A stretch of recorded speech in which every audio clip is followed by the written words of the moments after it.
You know, when you look at ruins like this, it's easy to see a ghost town, right? A place whose story is over. But that's not what this is. This isn't a story about an ending. It's a story of incredible endurance, of a people who simply refuse to disappear. This is the story of Pecos Pueblo, and trust me, it is far from over. So we're going to dive into this amazing story tracing the path of the Pecos Pueblo people. It is a really powerful story about resilience, about survival, and about a homecoming that, believe it or not, took over 100 years to achieve. Okay, so here's the plan. We'll start at the absolute height of their power. Then we'll see the world-shattering changes they had to face, and we'll follow them on a journey that, in the end, leads right back home. It's a story of survival against, well, pretty much all odds.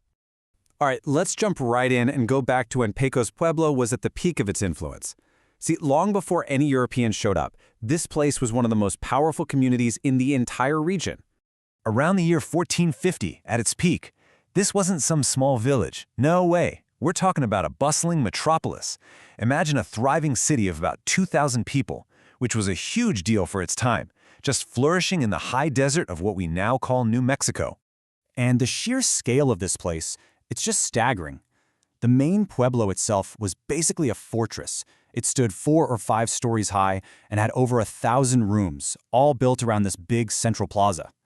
So what was their secret sauce? What made Pecos so powerful? Well, it was all about location, location, location. It was the great trading hub of its time, this critical link between two completely different worlds. You had the settled, farming Pueblo communities to the west and the nomadic buffalo hunters of the plains to the east. It was a place where goods, ideas, and cultures all met and mingled.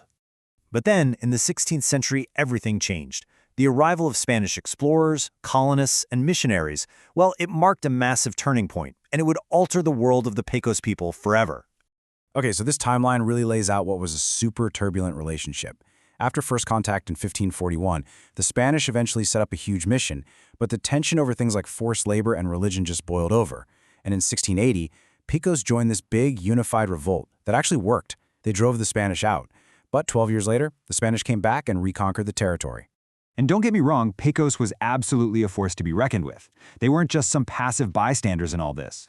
At the time of contact, a Spanish chronicler wrote that they had 500 fighting men, widely feared through the lands. So this was a community with a serious military presence, and they were respected and feared all over the region. But even for a powerhouse like Pecos, they were hit with what was basically a perfect storm of disasters. New European diseases like smallpox, something they had zero immunity to, just wiped out huge parts of the population. And that weakened state, of course, made them more vulnerable to raids from rival tribes. At the same time, the Spanish were encroaching on their land and water, which led to terrible food shortages. It was just one crisis after another, and the once mighty Pueblo began this slow, really painful decline. And all of this leads to one of the most heartbreaking but also inspiring moments in their entire history, this incredibly difficult decision made by the last few survivors. So by 1838, can you even imagine this? That bustling city of 2,000 was down to just about 20 people. An entire nation, a whole way of life, reduced to a handful of survivors. So they were faced with this impossible choice, and they chose survival.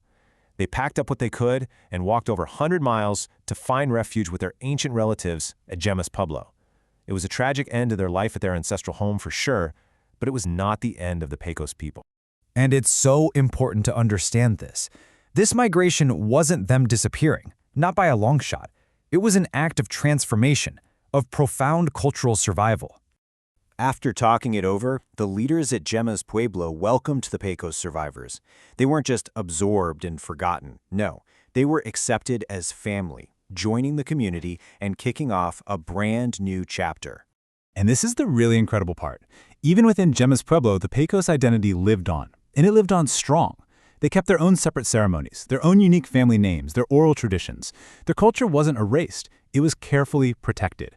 A legacy so powerful that the U.S. Congress actually recognized the union of the two peoples formally in 1936.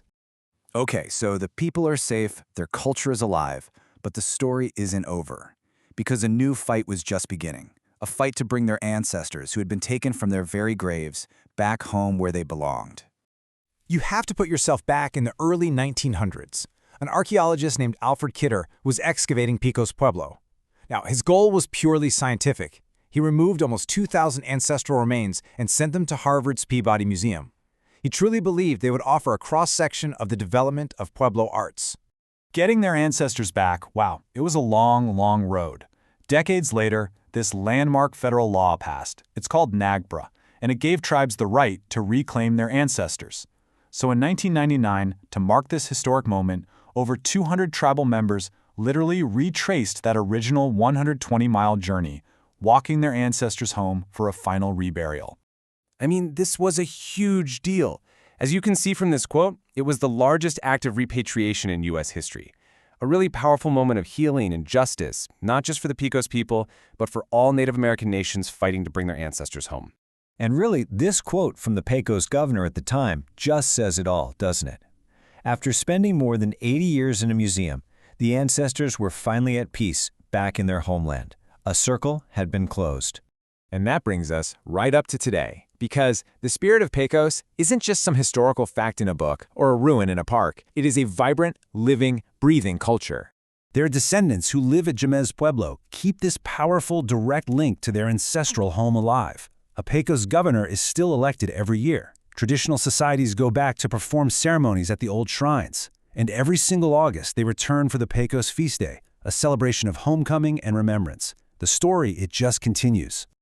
You know, the incredible journey of the Pecos people really reminds us of something important, that a place is never truly empty as long as its people carry its story forward.